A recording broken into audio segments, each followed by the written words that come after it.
Plane, train, or automobile. The time you spend getting to and from work hardly contributes to productivity. So could a virtual office make us more efficient and save the environment to boot? Judy Wade, VP of Strategy at Second Life parent company Linden Lab, certainly thinks so. There are over 1,400 organizations that are doing real work. Amazon held a job fair in World. The Children's Memorial Hospital in Illinois is doing emergency evacuation training. Northrop Grumman built a Navy flagship. They're also using Second Life for prototyping complex machines. Wade spoke at the Virtual Worlds as Green Workplaces event, sponsored by the U.S. Department of State's Bureau of International Information Programs.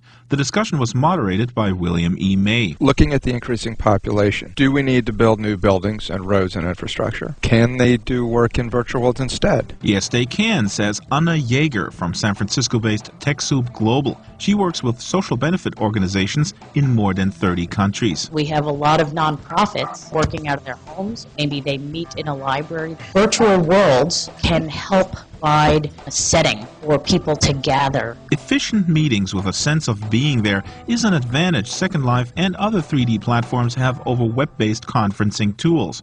Training a distributed workforce is another one. Hanno Tietgens from Bureau X Media Lab brought TÜV Nord into Second Life. One of the largest technology service providers in Germany, TÜV Nord has 8,000 employees in over 70 countries. 6,600 of them have a scientific background. TÜV Nord trains staff from China, India, Turkey, Poland, Brazil, and so on. The company has reached return on investment in just 1 year. The TÜV Nord campus in Second Life also displays innovations in green energy. For example, this giant fuel cell, complete with immersive learning path. IBM Global Business Services, with its 400,000 employees, uses Second Life in many different ways, including orienting new recruits from various cultural backgrounds.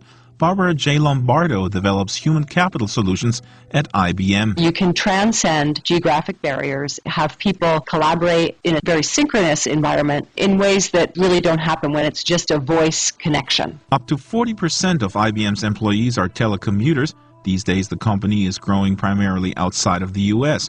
Lombardo says in a few years, virtual worlds will integrate financial management systems, our supply chain management systems, such that a group of people who all work in a call center could live anywhere. Hard data is still needed, though, to show that simulating a 3D environment leaves less of a carbon footprint than physical office space. On their end, Second Life maker Linden Lab has recently switched to new servers that use 30% less energy, and if plans for universal access to high-speed internet remain on target, Hanno Tietgens agrees that digital workspaces will soon be ubiquitous. This has a huge potential to create new jobs, especially for people who hardly get a fair chance in the economy today, people with handicaps, for instance, but also people in remote areas, or for entrepreneurs, enabling a totally new type of customer engagement. And while some managers still can't reconcile a colorful avatar with serious work, perhaps a bit of playfulness is key to productivity. So let's get stuff done, wherever we may be.